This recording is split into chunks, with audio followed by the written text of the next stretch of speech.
Madison Clark opened the door at exactly 2:03 a.m. There's no other way to say it. She shouldn't have. Not just because the sky above her Brooklyn apartment had turned a shade of black so deep it reflected no light, or because the wind had stopped moving, or because all 4 cell towers in her zip code had simultaneously gone dark, with no reported outage.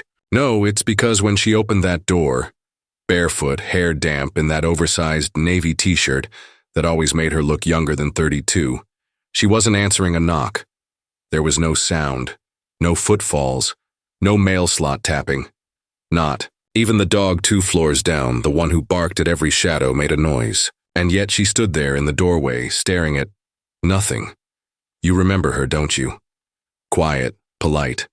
Always carried a cloth tote bag with a worn NASA patch and a book too thick for casual readers. She said please and thank you at coffee counters. She looked you in the eye when she spoke, but never long enough to make it weird. The kind of person you noticed without really noticing, until the night of the slaughter. But I'm not here to tell you what you already know. I'm here to show you what they buried. You found this file. Maybe you were searching. Maybe it landed. Here by accident, a corrupted link, a stray click on an old hard drive. Maybe someone meant for you to see it. Just you. Doesn't matter now. What matters is this. You're the only one watching who can't unsee what comes next. At 2:03 a.m., Madison stepped outside. The second her bare foot touched the concrete, every motion sensor light in the neighborhood blinked off, simultaneously. A silence pressed so violently against the air, it cracked the lens of a security camera 3 houses down. That's not speculation. That's footage. I've seen it, frame by frame. And then she said something, just 3 words. But not to anyone present. That was the first crack in the lie we've all lived under. You won't hear those 3 words. Not yet. They weren't caught on any microphone. But they were heard. By someone. And that someone hasn't been seen since. He was a 911 dispatcher named Reggie Langston, father of 2, Navy vet, recently sober. We know this because his headset was still recording when he disappeared. Mid-sentence, mid-word. There's a 10-second clip where he gasps, whispers, "No, that's not possible, she's not supposed to," and then nothing. Just the soft hum of an open line. His badge was found fused to his desk, melted into the plastic like it had been in a furnace, but his chair remained upright. No scorch marks, no smoke, just absence. They blamed a system error. Do you see it now? The moment Madison spoke those words, reality didn't just shift. It bent, quietly, like a sigh through glass. Her neighbor, Mrs. Eliza Hampton, saw her standing there. From her second-floor window, she watched Madison raise her head toward the dead sky and whisper. She said, it looked like Madison was mouthing a name. Eliza couldn't hear it, but her baby could. The next morning, her 8-month-old son, barely able to babble, woke up, sat up straight in his crib, and spoke the name. Thalos. Not Mama, not Dada, just that one word. Crystal clear. Voice deeper than his throat could possibly manage. And then he screamed for 47 seconds. A scream that cracked the baby monitor speaker and killed every goldfish in the apartment. They found one of the fish floating sideways in its bowl with its eyes turned white.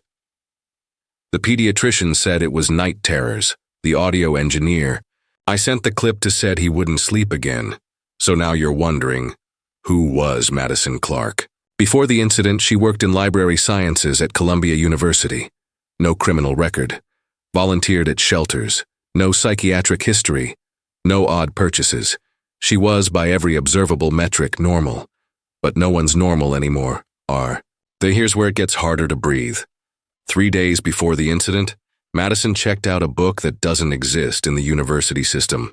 That's not to say it's rare or hidden. It literally does not exist. No ISBN, no publication date, no cover art. The security footage shows her entering the restricted archives. She places her hand against the biometric scanner. It accepts her. There's no record of her clearance. When she emerges 13 minutes later, she's holding a leather-bound volume wrapped in plastic, about 6 inches thick. No markings. She doesn't scan it out. No one stops her. No alarms go off. Later, in the elevator, she opens it. That's the moment her heart rate spiked to 212 BPM, according to her fitness watch. She blinked once, then smiled. Not the kind of smile that says this is beautiful or this is interesting. No, the kind of smile you give when the universe makes a mistake in your favor. Quiet, small, devastating. Madison didn't sleep after that. She never went back to work. She canceled her therapy session. She donated her plants to the co-op and left a handwritten note in her mailbox that simply read, "It's starting." I visited that apartment. Everything was still inside.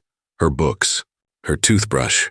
Her phone was plugged into the wall, still playing a recording on loop. I won't tell you what it said. Not yet. Not until you're ready. But I'll tell you what happened to it. The phone battery melted from the inside. The screen caved inward like something had tried to pull it through itself. And etched into the back panel was a symbol.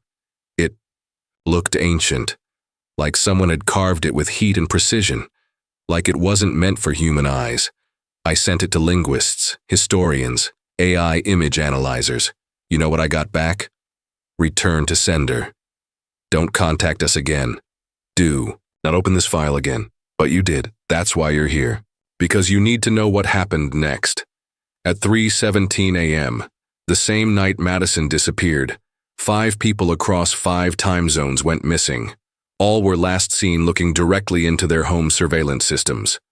All 5 had one thing in common. They'd previously interacted with Madison online. A shared book forum, a mutual friend, an old classmate from childhood. But here's the terrifying part. Not one of them ever remembered her name until authorities forced them to check their chat logs. It was as if her memory had been erased. Until she wanted it back. And now I'll tell you the part I swore I wouldn't. There's a pattern to the disappearances. It forms a shape on a map. Not a star, not a circle, but a spiral. Perfect, mathematical, Fibonacci precise. The epicenter? A single bookstore in Montauk, New York. Burned to the ground in 1997. No cause found. The owner's final words before the fire consumed him? She said she was only human. And that's the twist, isn't it? Because if you were just human, would you need to say it? Do you feel that? The hum behind your ears? The flicker in your vision? That's not your screen glitching. It's your reality rejecting the file, trying to keep you out, trying to protect you. But it's too late. You've seen too much. You're already inside. And now the final event, the one that shattered everything. At 4:04 a.m., an unmarked delivery truck pulled up outside Madison's building. No license plate, no driver, just a single box placed at her door, sealed with black wax. The building's only working camera caught what happened next. The box opened, by itself. No one touched it. No wires, no wind.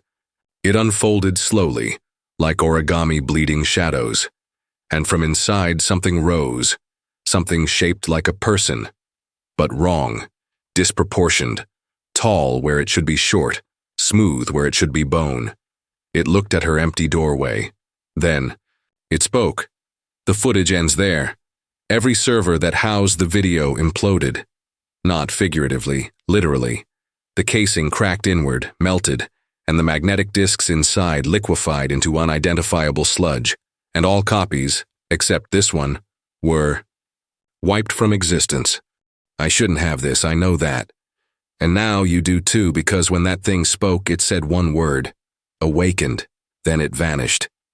And here's the part no one else knows, not the analysts, not the black bag teams, not even the man who tried to kill me for this footage.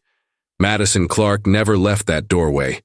She's still standing there, right now, eyes closed, breathing, smiling, and her mouth is starting to move again. But this time, it's your name she's whispering. Madison Clark's lips moved again, whispering, breathing out something just beyond hearing, or perhaps something no one was meant to hear. But then the image wavered, the sharpness of the night dissolving like smoke caught in a draft, edges blurring, the very fabric of what you thought was true beginning to fray, 'cause maybe she wasn't there. Maybe she never was.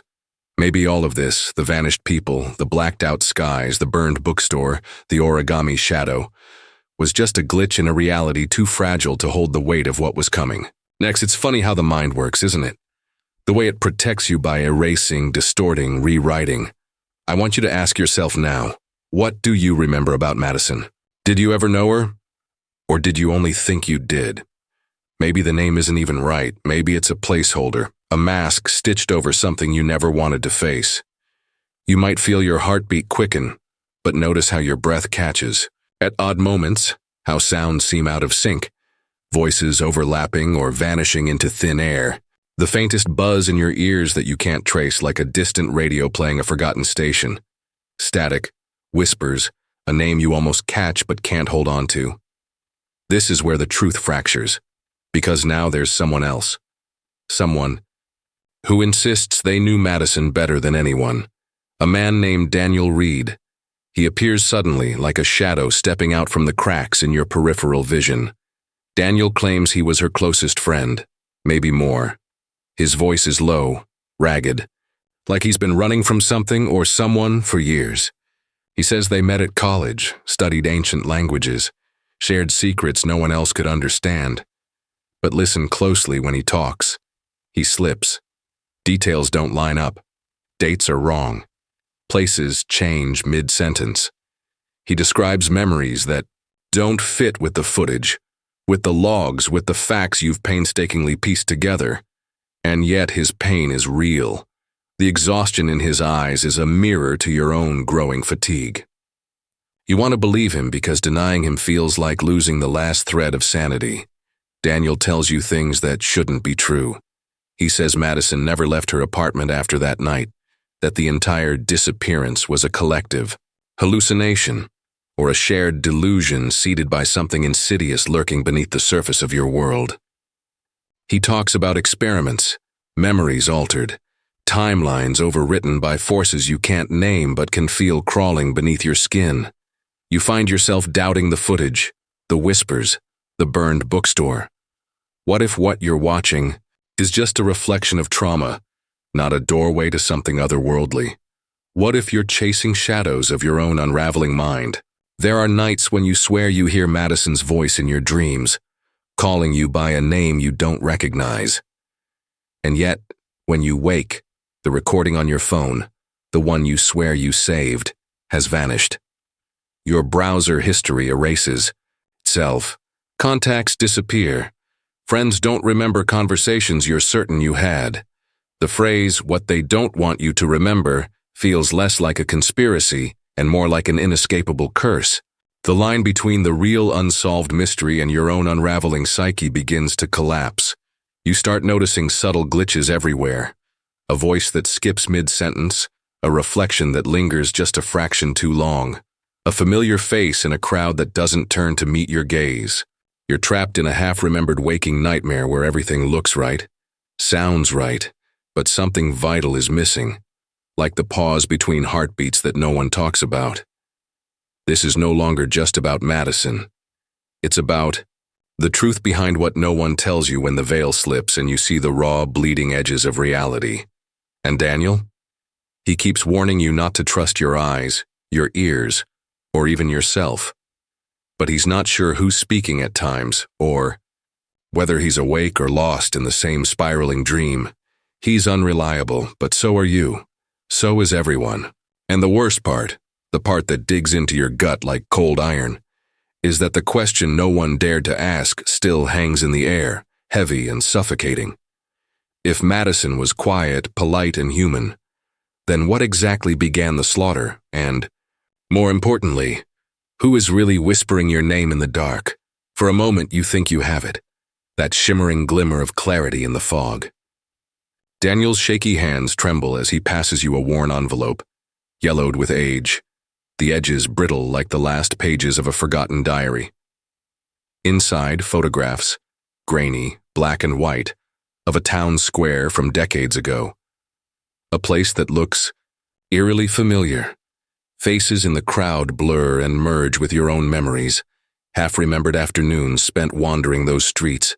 The faint echo of laughter from a time you thought was yours alone. And then there she is, a young woman with the same quiet eyes, the same polite smile, standing at the edge of a gathering that's swollen with tension, the air heavy enough to choke on. The headline beneath reads, "Unexplained Disappearances." Sweep Montauk, 1974. Your breath catches. The words feel like a knife twisting inside something deep you'd buried, something you thought was gone. You realize this isn't just a story about Madison Clark, or even about a burned-down bookstore, or vanishing neighbors. This is a cycle, a pattern, a hidden truth no one dared whisper aloud until now. Because decades before Madison's last night, the town was gripped by the same impossible disappearances, the same fractured reality, the same swallowed memories, the same spiraling shape mapped across the landscape like a curse. You're not crazy. They lied to you.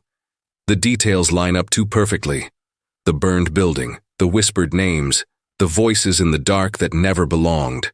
You see now, this is something older, deeper, something that's been watching you all along, folding your memories into its own shape, twisting your thoughts until you're not sure where you end and it begins. The air in the room thickens, a pulse beneath your skin like the slow drum of a heart you don't recognize. The photographs slip from your fingers, scattering like fallen leaves. And suddenly, a sharp metallic scent invades your senses, the faintest hint of burning hair and cold earth. You blink, and the room around you shifts imperceptibly, the shadows lengthening, creeping along the edges of your vision like sentient smoke. Daniel's voice falters as he recalls something he hadn't mentioned before. A scream, recorded on an old tape he found buried in his childhood home. A scream that mirrors the baby's cry, the last desperate sound before silence swallowed everything. He presses play and the room fills with the wavering noise, a warped, distorted shriek that seems to reverberate inside your chest.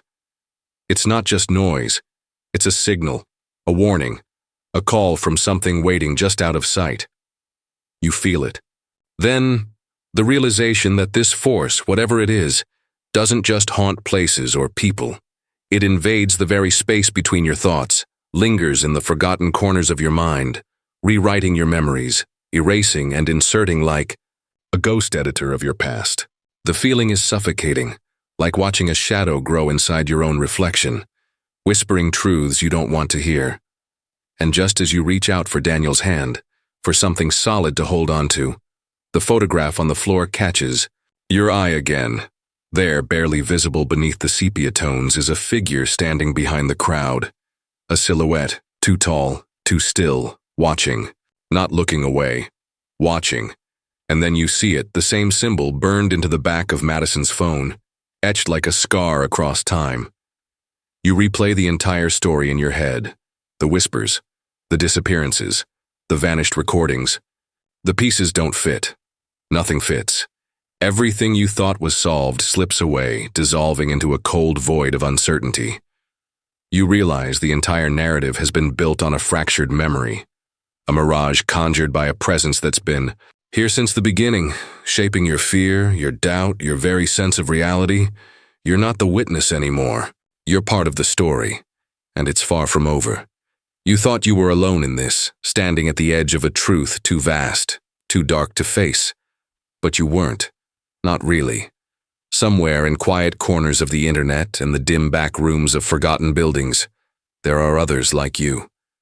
Others who carry the same weight of fractured memories and impossible disappearances, whose nights are haunted by the same whisper that slips just beyond understanding. They've been watching too, silently threading their own stories through the tapestry you thought was only yours to unravel. You weren't wrong, you were right all along. The messages started small. Tiny glitches hidden inside found footage from 20 years ago, encoded symbols blinking between frames, like a secret language meant only for those who knew where to look.